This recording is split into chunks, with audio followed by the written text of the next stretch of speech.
Let's look at the practical workbook जो हमारा experimental manual है. So I share with you guys. इसकी I think hard copy भी available है, but चूंकि अभी कोरोना की वजह से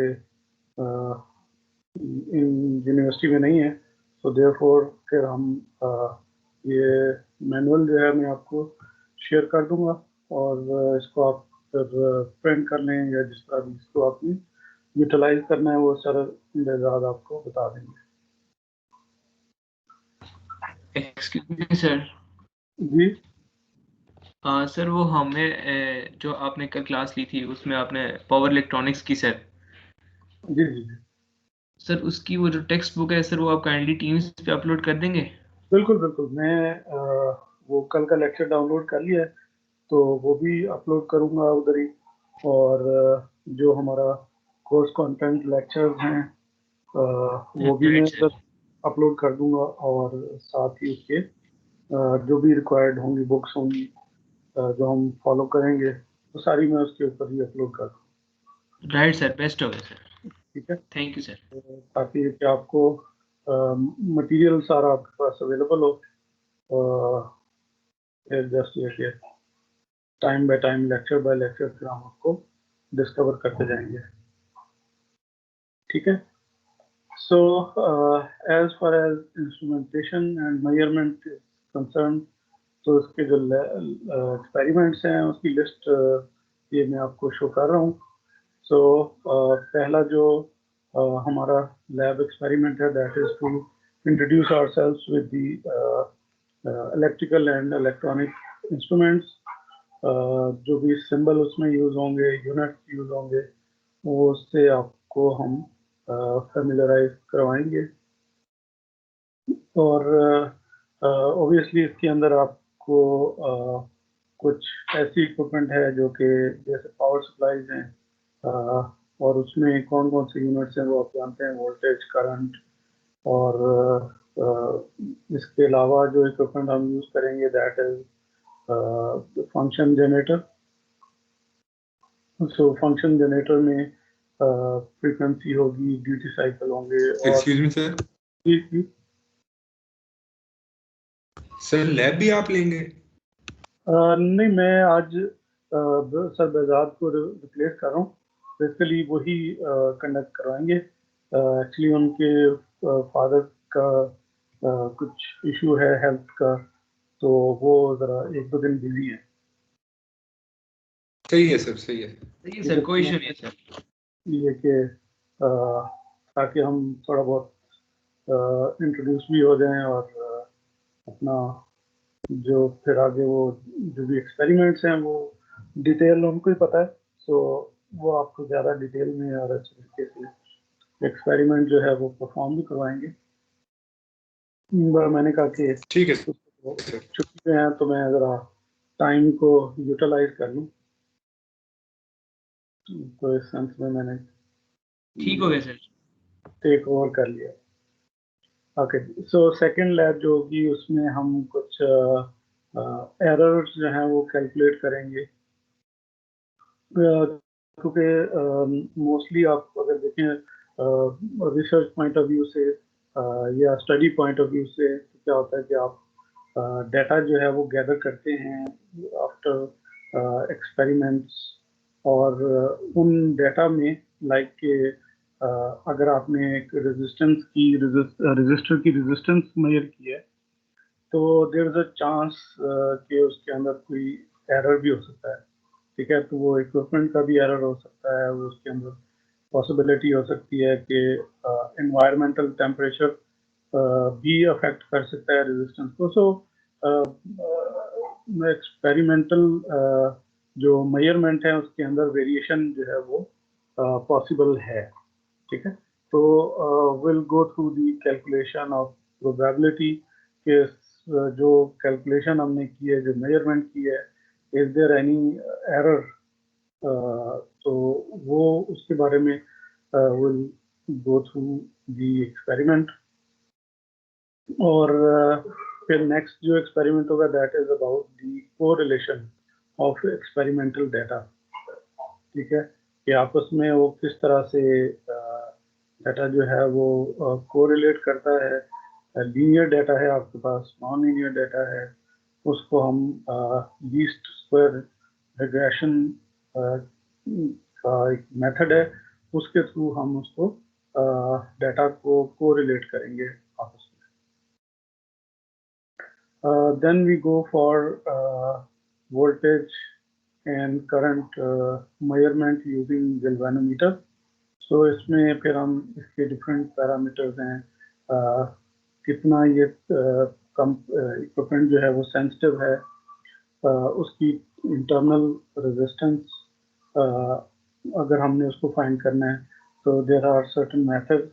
उसमें एक है half scale deflection method, voltage current method. So इनके थ्रू हम फाइंड आउट करेंगे कि गैल्वेनोमीटर की इंटरनल रेजिस्टेंस जो है वो क्या है। सिमिलरली और through out the instrumentation and measurement experiments, we will mostly using this galvanometer. We can make voltmeter, ammeter with multiple range or single range, range or multiple range. वो इसके अंदर जो है ना वो हम यूटिलाइज करेंगे galvanometer.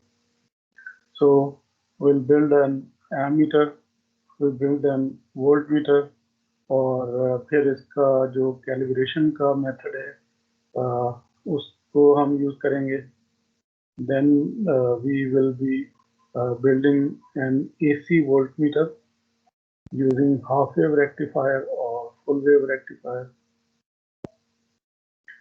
Then we go for another type of meter, and that is ohm meter, that is to measure the resistance. और उसमें भी दो टाइप्स हैं, series type ohmmeter and shunt type ohmmeter. ठीक है, तो दोनों की यूटिलाइजेशन, दोनों की सिग्निफिकेंस, किस वक्त हमने कौन सा यूज करना है, विल डिस्कस अबाउट दैट। उसके बाद फिर इलेक्ट्रॉनिक एनालॉग मीटर, इसमें डीसी वोल्ट मीटर और एसी वोल्ट मीटर, दोनों को हम इम्प्लीमेंट करेंगे। Then we go for AC and DC bridges. We'll build that AC and DC bridges, and basically they are used to measure the unknown resistance, unknown capacitance, unknown inductance. ठीक है, तो इसके अंदर काफी सारे different type के circuits हैं which basically utilize or composed of resistance, inductance, capacitance।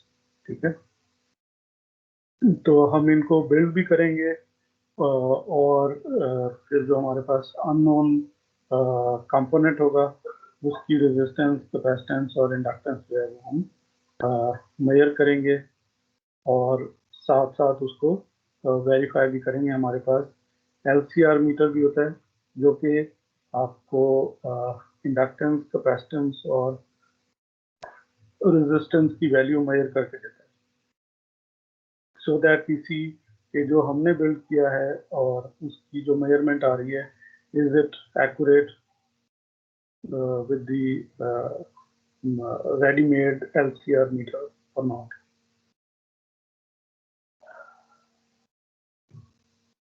और उसके बाद फिर हम आएंगे ऑसिलोस्कोप की तरफ, और ऑसिलोस्कोप को हम यूज करेंगे फॉर डिफरेंट पर्पसेस।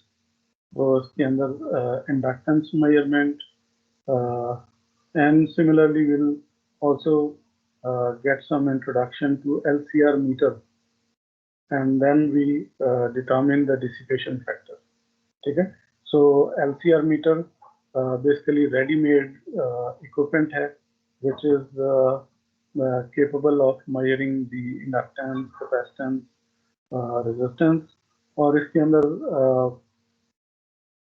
काफी सारे पैरामीटर्स हैं, तो हम उसको स्टडी करेंगे ताकि हमें LCR मीटर जो है वो यूज़ करना आ जाए। और इसके अंदर जैसे कि आपने कई दफ़ा सुना होगा कि जैसे हमारे एनर्जी स्टोरेज कंपोनेंट्स हैं लाइक इंडक्टर और कैपेसिटर, तो इनकी पैरासिटिक्स भी होती है। सो विल सी के वो जो पैरासिटिक रेजिस्टेंस है वो किस तरह से मेजर करनी है और उसकी सिग्निफिकेंस क्या है, ठीक है, and how we can get the different values of that parasitic resistance having the same value of the component. Like कि अगर मेरे पास 1 मिली हेनरी का इंडक्टर है लेकिन उसकी जो वायर है जिससे इंडक्टर वाउंडेड है वो उसकी जो थिकनेस होगी that would define the parasitic resistance, ठीक है। तो अगर थिकर वायर है रेजिस्टेंस कम होगी, थिनर वायर है रेजिस्टेंस ज़्यादा होगी। Then we use oscilloscope to see to build a probe for the oscilloscope. We will be using oscilloscope to calculate the frequency and phase shift using some method, and similarly finally we go for the measurement of power using 3 voltmeter method, ठीक है। So these are basically our list of experiments in which as you have seen कि हम basically जो galvanometer है और oscilloscope इनको हम majority of the time use करेंगे, and we'll also get to know with the equipment that is LCR meter और जो भी इलेक्ट्रॉनिक्स और आगे चल के आप जैसे हम पावर इलेक्ट्रॉनिक्स कोर्स पढ़ रहे हैं तो उसके अंदर हम ऑब्वियसली एनर्जी स्टोरेज जो कंपोनेंट्स हैं उनको यूज करेंगे, तो उनके लिए भी हमें LCR मीटर की ज़रूरत पड़ेगी और वही LCR मीटर जो है वो हमें बताएगा कि हमारे एनर्जी स्टोरेज कंपोनेंट की पैरासिटिक और in other word it is called ESR। So parasitic resistance को हम ESR भी कहते हैं, and so using that LCR meter how we can measure that parasitics along with the capacitance and inductance, ठीक है। So this is what we are going to do in our instrumentation and measurement lab, ठीक है। So manual जो है मैं अभी files के अंदर हमारे इंस्ट्रूमेंटेशन मेजरमेंट की ग्रुप के अंदर ये मैं फाइल शेयर कर देता हूँ, ठीक है। और नेक्स्ट वीक से फिर हम सर बेजाद आ जाएंगे तो फिर हम ये जो एक्सपेरिमेंट्स हैं इनको फॉर्मली स्टार्ट कर देंगे, ठीक है। another thing which is basically the safety measures वो आपने पहले भी उनको गो थ्रू किया होगा क्योंकि आप इलेक्ट्रॉनिक्स के और इलेक्ट्रिक सर्किट के एक्सपेरिमेंट्स कर रहे हैं starting from I think first semester और सेकंड।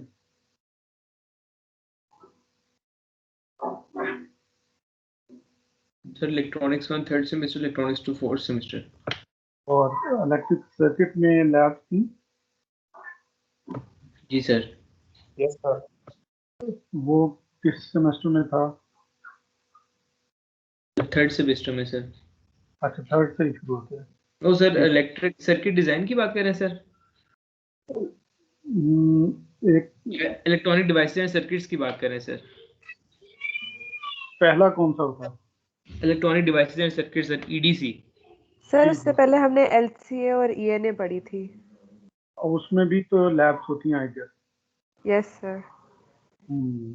तो बहरहाल जो सेफ्टी कंसर्न है वो उसका भी आपने ड्यूरिंग जब आप इक्विपमेंट इलेक्ट्रॉनिक इक्विपमेंट यूज कर रहे हो तो उस सेफ्टी का आपने ख्याल रखना है कि जब भी आप सर्किट बिल्ड कर रहे हो तो आपकी स्पेशली जो पावर सप्लाईज हैं और वो स्विच ऑफ होनी चाहिए, ठीक है, सो दैट आप किसी किस्म का भी इलेक्ट्रिकल शॉक जो है उससे महफूज रहे, ठीक है।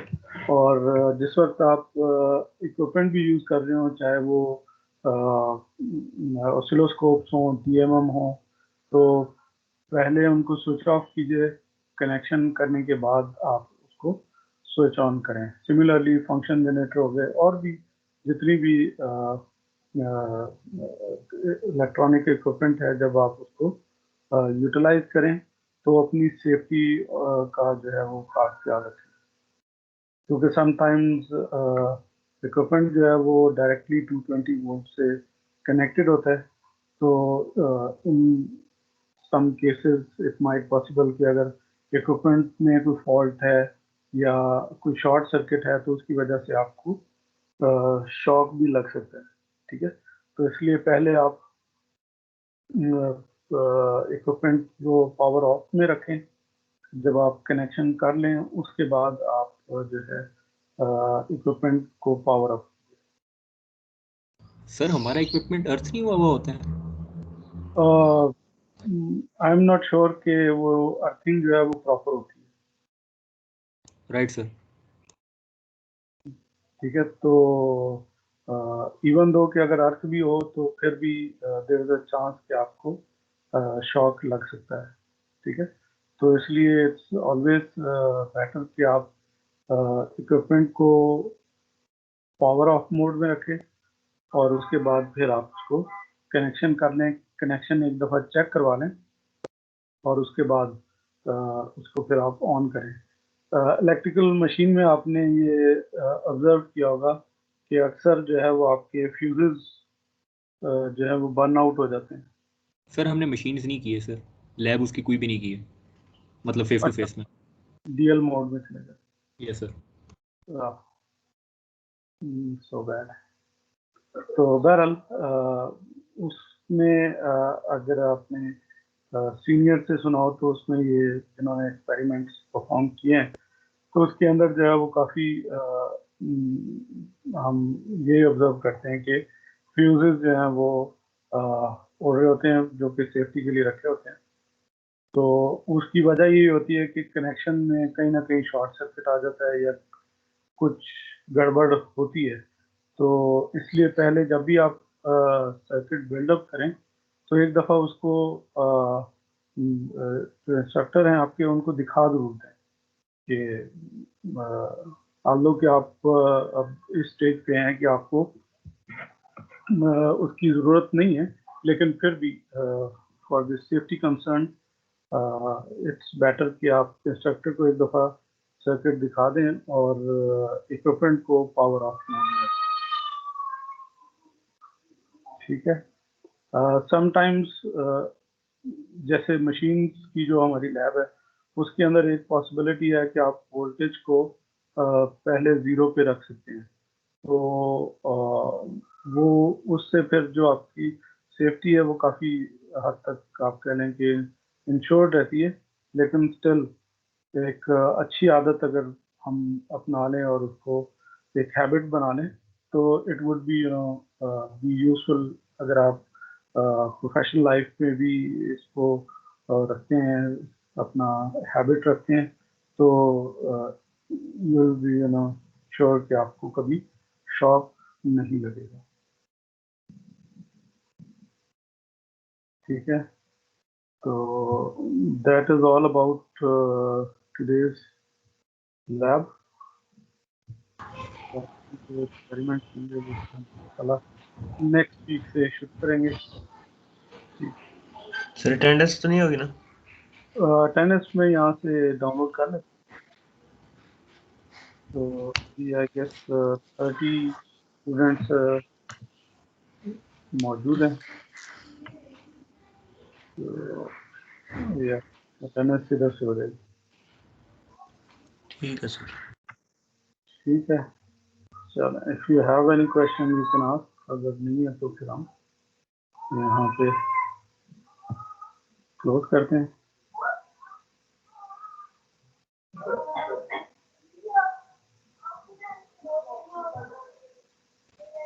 सर ये लैब भी प्रोटियस पे ही होगी? देखते हैं कि सर बेजार बेसिकली लास्ट सेमेस्टर में लास्ट ईयर में मैंने जब की थी तो उस वक्त फेस टू फेस मोड था थोड़ा बहुत। तो अब डीएल मोड में किस तरह से लैब परफॉर्म होंगी तो मैं डिस्कस करता हूँ सर बेजार से। या तो ये होगा कि आई थिंक कि वो डेमो जो है वो रिकॉर्ड करके और फिर आपको वो प्ले कर देंगे, तो आप वो डेमो जो है देख सकते हैं। और प्रोटियस के हिसाब से आई एम नॉट श्योर कि प्रोटियस के ऊपर ये चीज़ें इम्प्लीमेंट हो सकती है, क्योंकि गैल्वेनोमीटर को ढूंढना, galvanometer is available in the Proteus, तो फिर तो आई थिंक कि कोई मसला नहीं। ओके तो सर। सर वो हम डिस्कस कर लेते हैं किस तरीके से आपको डीएल मोड में लेके चलेंगे। आई गेस के सर बेजाद के लिए इट्स नॉट न्यू, वो जुगाड़ निकाल लेते हैं। Any other question? Sir is it sure कि आप कंप्लीटली डीएल ही चलेगा? नहीं, मेरा नहीं ख्याल कि कंप्लीटली डीएल चलेगा। देयर इज अ पॉसिबिलिटी, लेकिन मेरा ख्याल है कि थिंग्स विल गेट बेटर और हम फेस टू फेस मोड में आएंगे इंशाल्लाह।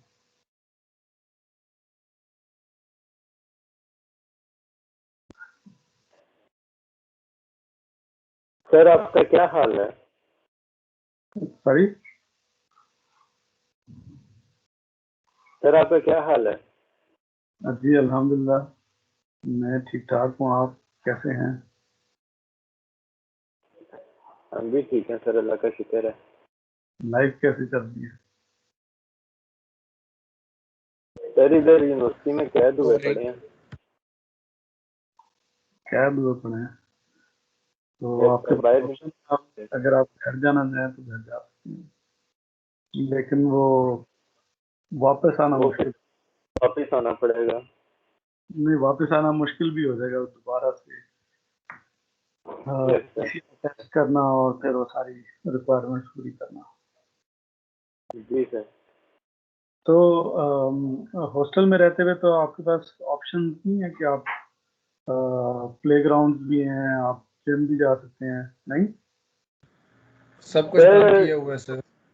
और क्या होगा, जो आउटडोर गेम्स हैं वही कर सकते हैं, और उसके ऊपर भी लड़के आते नहीं है ना कुछ, अच्छा।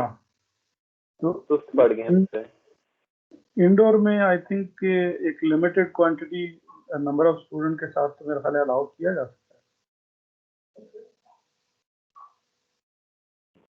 पता नहीं सर, अभी लाइक आउटडोर गेम्स हम कर रहे हैं लेकिन इंडोर नहीं अभी अलाउ। है। अच्छा अच्छा, ठीक है। वैसे सर आप डिपार्टमेंट से क्लास ले रहे हैं? नहीं, मैं अभी घर पे हूँ।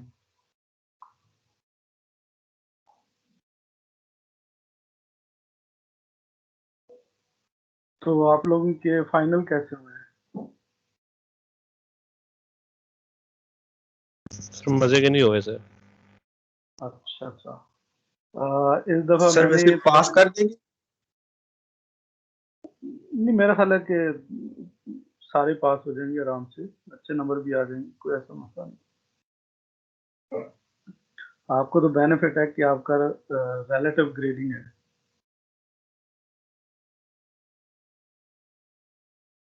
जिन बेचारों की एब्सोल्यूट ग्रेडिंग होती है, मसला तो उनके लिए होता है। सर उनके डायरेक्ट फाइनल भी तो नहीं दिए जाते, मिड आते हैं उसके बाद फाइनल आते हैं। लेकिन अभी क्या सूरत हाल है उनकी, कुछ पता है आप? सर उनके सबके ऑनलाइन हुई है। ऑनलाइन में? अच्छा, जिनका एब्सोल्यूट ग्रेड है। Yes sir. Sir mostly universities के डीएल में हुआ है।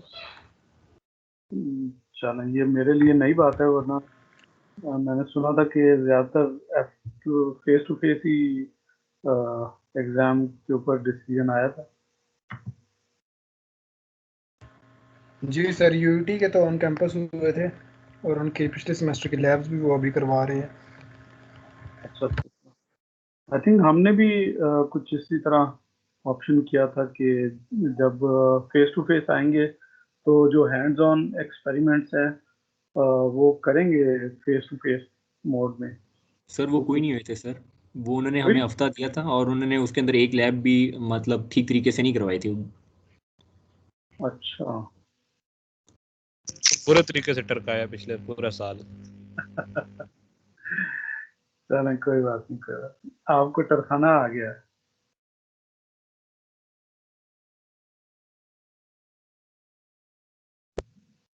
बस अभी सूरत हाल ऐसी है जो कि हमारे कंट्रोल में नहीं है, तो इसमें आई थिंक सब एक ही रूल को फॉलो कर रहे हैं कि बस टाइम निकालो किसी तरह, जो कि एक अच्छी प्रैक्टिस। सर सब कुछ खुला होता है, बस एजुकेशन बंद हो जाती है जब। आई थिंक ये कोई इसका भी स्पेशल पर्पस है जिसकी वजह से ये हो रहा है, वरना अगर स्टूडेंट की सेफ्टी का कंसर्न होता तो मेरा ख्याल है कि फिर हम कुछ और तरीके से करते, फिर सारा कुछ बंद होता जैसे डेवलप में बंद होता है। सर आप क्या समझते हैं क्या और रीजन है? सॉरी, मतलब क्या आपको लगता है दूसरा कौन सा फैक्टर है? स्टूडेंट सेफ्टी तो नहीं है फैक्टर आप जिस तरह बता रहे हैं। सर मेरे ख्याल में ना वो जो मिनिस्ट्री ऑफ एजुकेशन है वो ये चाह रही होगी कि स्टूडेंट